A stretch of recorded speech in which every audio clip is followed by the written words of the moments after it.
Obesity is a word we hear a lot about nowadays, isn't it? Especially for America, this rate is already quite high, but that doesn't cover the fact that the whole world is also rapidly getting fatter. No country is free of obesity, according to the World Obesity website. This means that obesity is everywhere. This, of course, makes obesity a worldwide disease that affects people negatively. For example, in 2022, over 1 billion people worldwide were in the obese category. Of these, 879 million were adults and 159 million were children. But were the rates like this in the past? Let's take a look together. A person is considered obese if they have more than 30 kilograms per square meter of extra body fat. Obesity leads to numerous disabilities and is associated with numerous illnesses. Some of the things that can cause it are food, exercise, genetics, medications, mental disorders, economic policies, and exposure to chemicals that mess with hormones.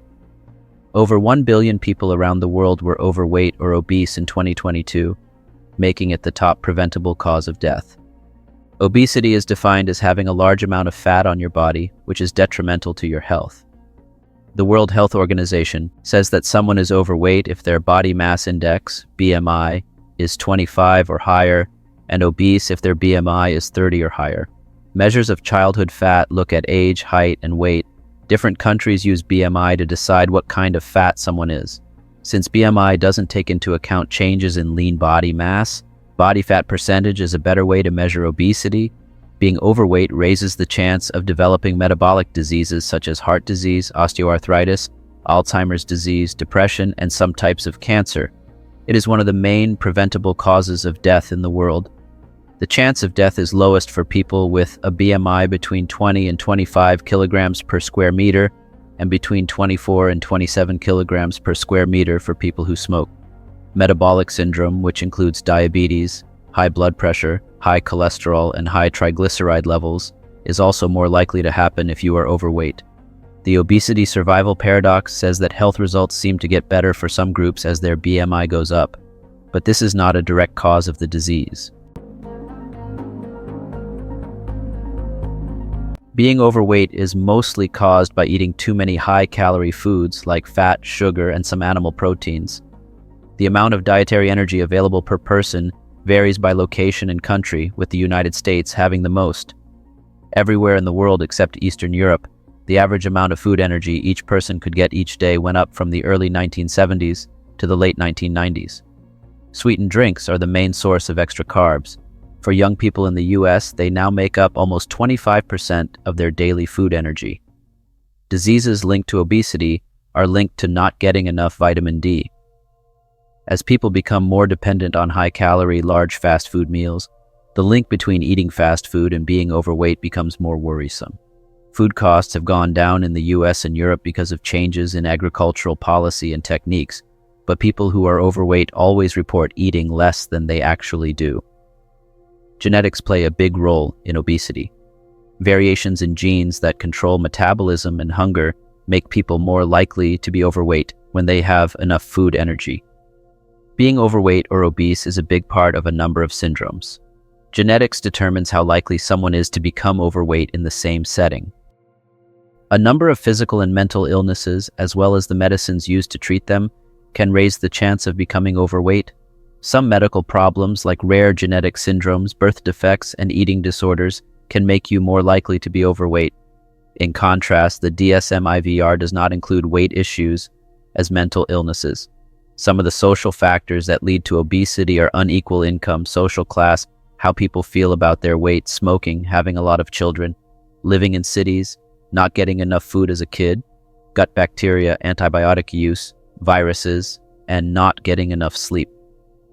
In developed countries, women from high social classes are less likely to be overweight. In developing countries, on the other hand, women, men, and children from high social classes are more likely to be overweight. Living in cities, not getting enough food, having harmful bacteria in the gut, and using antibiotics are also issues. Personality traits like loneliness, neuroticism, impulsivity, and sensitivity to reward are also factors, as is globalization, which has been linked to the rise in fat. Getting fat happens through two separate processes. keeping a positive energy balance and changing the body's weight set point. It was found in 1994 that the leptin gene affects the central nervous system and controls hunger. The arcuate nucleus is a part of the brain that controls hunger with two separate groups of neurons. A lack of leptin signaling can cause people to eat too much, which may be the cause of some genetic and learned types of obesity. Losing weight through lifestyle changes like following a diet plan and working out regularly is the main way to treat obesity. Public health measures try to figure out and fix the environmental causes of obesity. For example, meal programs that are paid for by the federal government, limiting the advertising of junk food, and making it harder to get sugary drinks are some of the things that are being done. Mass media campaigns may improve intelligence in diet and exercise habits. Since the 1930s, anti-obesity drugs have been used to treat obesity, but many have side effects and are no longer sold due to withdrawals. Orlistat, lorcaserin, liraglutide, phentermine topiramate, and naltrexone bupropion are 5 long-term weight loss drugs. However, fluoxetine has been taken off the market because it has been linked to side effects. There is a high chance that clozapine, which is the best antipsychotic drug for schizophrenia, will also cause metabolic syndrome. Weight gain has been a problem all over the world since the start of the modern age. The normal BMI of people in first world countries is going up very quickly. The World Health Organization says that more than 600 million people, mostly women, are fat. It was called a world epidemic by the World Health Organization in 1997. There were more than twice as many fat people in the world between 1980 and 2014. As a whole, the rate of obesity rose faster in the US, Australia, and Canada than it did elsewhere. All over the world, both rich and poor countries are seeing more and more people become overweight or obese. Cities have the most trouble. The prevalence of fat is also influenced by the differences between men and women. People used to think that being overweight meant you were rich and successful. In the modern West, on the other hand, being overweight is often tied to negative stereotypes and seen as ugly. There are many opinions on what weight is acceptable and what weight is best. The ideal weight has decreased since the 1920s. In Africa, some people still believe that being fat means you are rich and healthy. Since the HIV problem began, this is even more true. Being overweight has big effects on the economy, like making people sick, putting people out of work, and making businesses spend more money. In 2005, obesity caused U.S. hospital bills worth about $190.2 billion. In 1997, that amount was only $2 billion in Canada.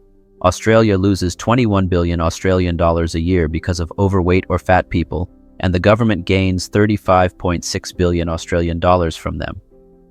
The Lancet Commission on Obesity said that the world should do something about obesity and poor diets. They said that being overweight or obese costs the world $2 trillion a year, which is 2.8% of the world's GDP. Heavy or fat people miss more work, call in sick more often, and make less money. Many businesses are facing challenges due to the growing number of overweight individuals. Stop being mean to overweight and obese people, which is what the fat acceptance movement is all about. However, some groups do not accept the strong evidence linking obesity to poor health. The Global Energy Balance Network, a nonprofit group that began in 2014, says that people who want to stay slim should eat less and move around more. Since 2008, the Coca-Cola company has donated $4 million to the experts who founded the company to support their research.